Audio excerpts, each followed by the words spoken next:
capítulo 38, Judá e Tamar. Essa história aqui, ela trata em cima da genealogia de Judá. É uma história solta no meio da história de José. Muitos talvez não compreendam, mas na verdade essa história entra aqui porque ela é de suma importância para a compreensão da genealogia de Judá e posteriormente da genealogia que vai chegar a Davi e até mesmo em Jesus mais à frente. Verso 1 diz: E aconteceu no mesmo tempo que Judá desceu de entre seus irmãos e entrou na casa de um varão de Adulão, cujo nome era Ira, amigo dele. Adulão é na região sul de Judá. E viu Judá ali a filha de um varão cananeu, cujo nome era Sua, e tomou-a e entrou a ela. Veja, Sua não é o nome da mulher, mas o nome do pai dela, no caso, o sogro de Judá. E ela concebeu e teve um filho, e chamou o seu nome E tornou a conceber e teve um filho, e chamou o seu nome Onã. E continuou ainda e teve um filho, e chamou o seu nome Selá. E ele estava em Quezibe quando ela o teve. Então, na verdade, aqui a história de Judá fala que ele, casando com uma mulher cananeia, ele teve 3 filhos. Versículo 6. Judá, pois, tomou uma mulher para o seu primogênito, que era o mais velho, e o seu nome era Tamar, também cananeia. Veja que essa Tamar, ela assume importância. Por que ela tem suma importância? Porque na frente nós veremos que ela entra na genealogia de Jesus. 7. Porém, o primogênito de Judá era mau aos olhos do Senhor, pelo que o Senhor o matou. Então disse Judá a Onã: Entra a mulher do teu irmão e casa-te com ela, e suscita semente a teu irmão. Isso aqui no caso era a chamada lei do levirato, que até então era adotado por alguns povos, algumas nações antigas, que era o dever do cunhado casar com a cunhada quando seu irmão falecia. A lei do levirato será incorporada em Israel mais à frente. Levirato vem do hebraico levir, que significa cunhado. Seria, na verdade, a lei do cunhado ou a lei do levirato. Mas era costume de muitos povos, inclusive dos semitas e dos hebreus. Então ele entrega o seu filho, que vem logo em seguida, para que suscitasse semente ao seu irmão. 9. Onã, porém, soube que essa semente não havia de ser para ele. E aconteceu que, quando entrava a mulher de seu irmão, derramava-a na terra, para não dar semente a seu irmão. Veja só, ele era perverso. Porque quando ele descobriu que o filho que nascesse não seria dele, mas seria do irmão falecido, ele não concluía o ato sexual. Quando ele estava prestes a concluir o ato sexual, ele tirava o membro e automaticamente ele deixava que o sêmen caísse na terra, para justamente ela não engravidar e dar uma semente que seria do seu irmão. 10. E o que fazia era mal aos olhos do Senhor, pelo que também o matou. Então veja, morreu o primeiro, morreu o segundo. E o segundo por causa dessa maledicência. Ele não queria ser fiel ao irmão. E aí ele derramava o sêmen na terra. É o que dá origem ao chamado pecado de Onã. A pecado de Onã, no caso, ele não queria concluir aquilo que era um plano na vida dele para suscitar ao irmão. Aí morreu. 11. Então disse Judá a Tamar, sua nora: Fica-te viúva na casa de teu pai, até que Selá, meu filho, seja grande. Então ele prometeu o terceiro, só que ele ainda era novo. Porquanto disse: Para que, porventura, não morra também este, como seus irmãos. Assim foi-se Tamar e ficou-se na casa de seu pai. Por que isso? O Judá, na verdade, ele teme, porque na cabeça dele aqui a culpada é a Tamar. Porque casou com o primeiro, morreu, casou com o segundo, morreu. Tipo, alguma coisa ela faz que os meus filhos cometem torpeza e morrem. Então, para não ter o risco de perder o terceiro, tu fica na casa do teu pai e depois ele vai assumir a responsabilidade. Porque se ela não tivesse filhos, não tinha herança. Só que é o seguinte, o tempo passa e ela vê que nada se cumpriu. Versículo 12. Passando-se, pois, muitos dias, morreu a filha de Sua, mulher de Judá. Ele ficou viúvo. E depois se consolou Judá e subiu aos tosqueadores das suas ovelhas, em Tímina. Ele e Ira, seu amigo, o adulamita. Então eles vão a Tímina, era a tosquia, ali ele tinha gado, e a Tamar, ela fica sabendo que o sogro está por ali, e ela estava aguardando, porque se ela tivesse contato com outro homem, ela seria acusada de adultério. Então ela ficou aguardando. Então deram aviso, falou: o teu sogro sobe a time, tosquear as ovelhas. Então ela tirou de sobre si as vestes da sua viuvez, porque a viúva se vestia de uma forma caracterizada, com roupas escuras, etc.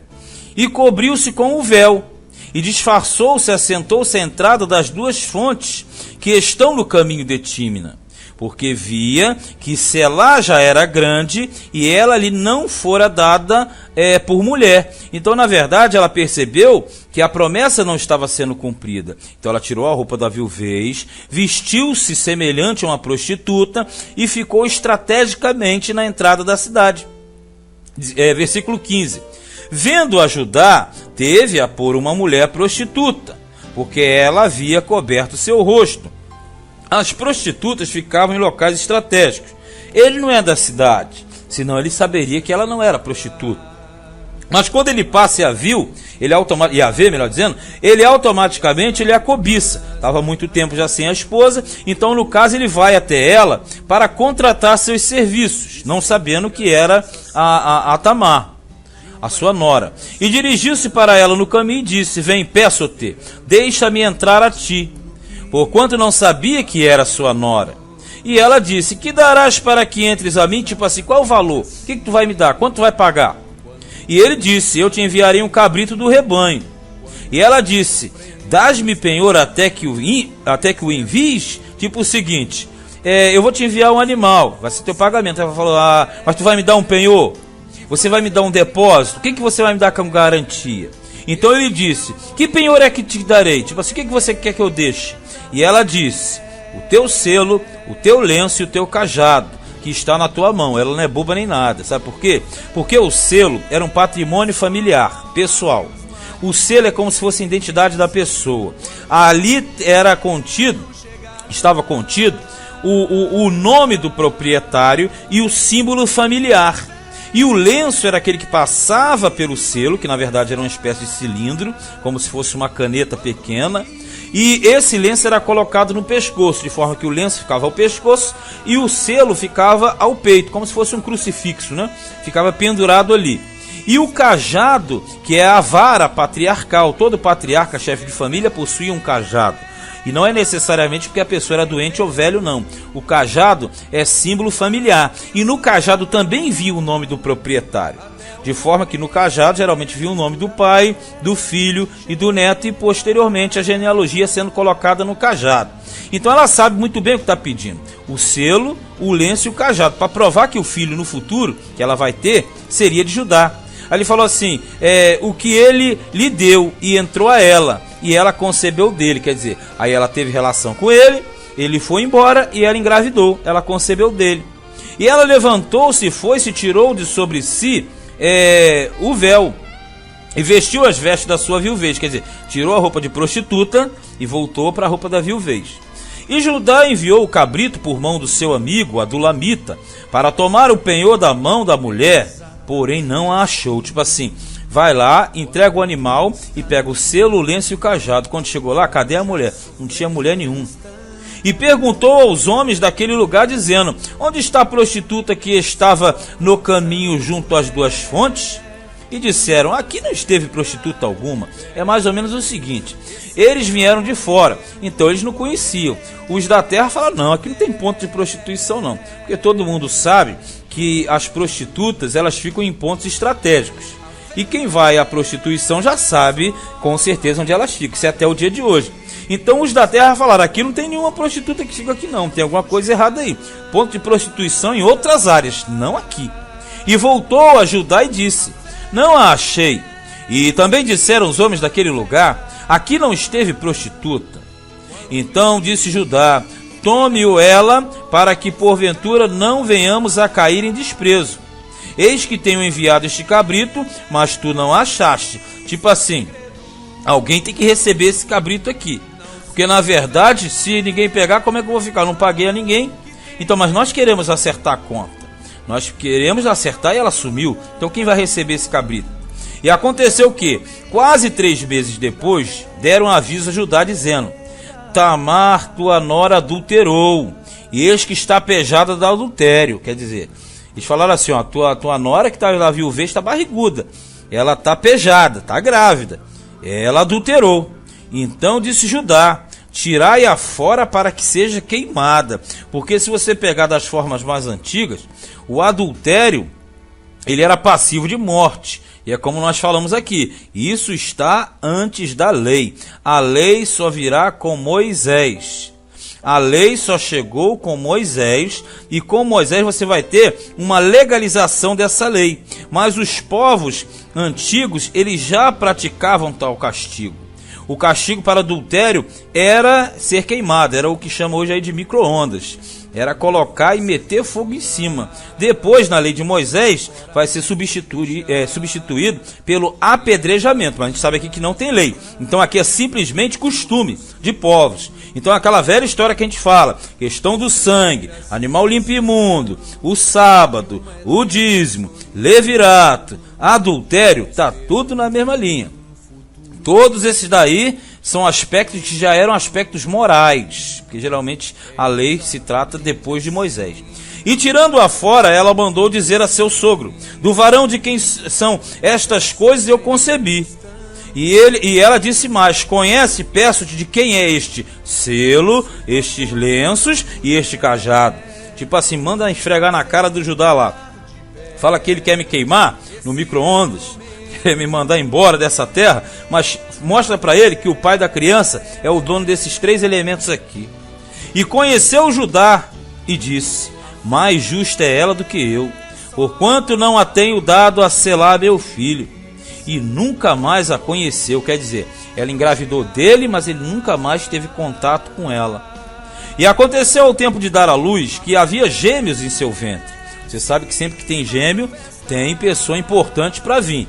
E ali não é diferente. Tinha gêmeos no ventre. E aconteceu, dando à luz, que um pôs fora a mão. E a parteira tomou-a e atou em sua mão um fio roxo, dizendo, este saiu primeiro. Porque a gente sabe que a questão da primogenitura era muito disputada. Também não era lei em Israel, porque Israel não existia nem a lei de Moisés. Mas já era também costume daqueles povos. Então amarrou um fio e falou, esse botou o braço para fora, é o primeiro. Mas aconteceu que, tornando ele a recolher a sua mão, eis que saiu seu irmão. E ela disse, como tens tu rompido? Quer dizer, como é que tu fez isso? Porque na verdade o primeiro estava apontando para sair. O outro foi, deu um balão, passou por cima dele e saiu primeiro. Aí a parteira falou, como tens tu rompido? Sobre ti é a rotura. Né? A rotura é rasgo. Sobre ti é a rotura. E chamaram o seu nome Pérez. Porque Pérez significa abertura ou brecha. Abertura ou brecha.